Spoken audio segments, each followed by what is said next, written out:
Sepotong kayu terapung sederhana di tengah laut lepas bisa menarik ratusan ikan hanya dalam hitungan hari, dan alasannya jauh lebih dalam dari sekadar tempat berteduh.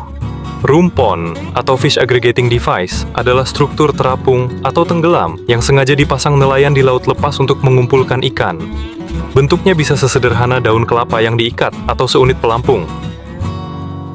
Begitu rumpon dipasang, alga dan tritip mulai menempel di permukaannya dalam hitungan minggu, menciptakan ekosistem mini terapung yang menarik plankton dan ikan-ikan kecil mencari perlindungan dari predator di lautan terbuka. Ikan-ikan kecil ini kemudian menarik ikan yang lebih besar untuk berburu, membentuk rantai makanan bertingkat di satu titik. Semua bermula dari satu benda terapung sederhana yang mengubah kekosongan laut lepas menjadi pusat kehidupan.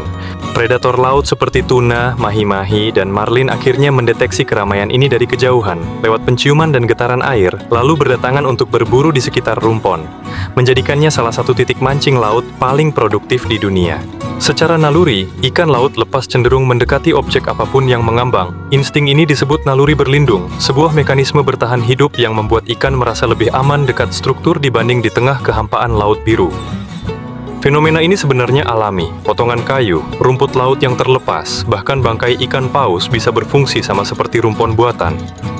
Nelayan hanya meniru dan mempercepat proses alami yang sudah terjadi jutaan tahun di lautan. Untuk memancing di sekitar rumpon, kuncinya adalah mendekat perlahan tanpa mengagetkan ikan, lalu melempar umpan hidup atau jigging tepat di bawah bayangan struktur, karena disitulah predator besar biasanya menunggu dalam diam.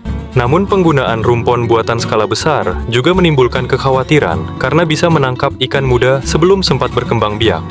Sehingga banyak organisasi perikanan dunia kini mendorong aturan penggunaan rumpon yang lebih berkelanjutan. Satu benda terapung, satu ekosistem, satu rantai kehidupan laut, begitulah cara alam bekerja diam-diam di bawah permukaan. Follow dan simpan sekarang, biar kamu selalu tahu rahasia di balik setiap titik mancing terbaik di lautan.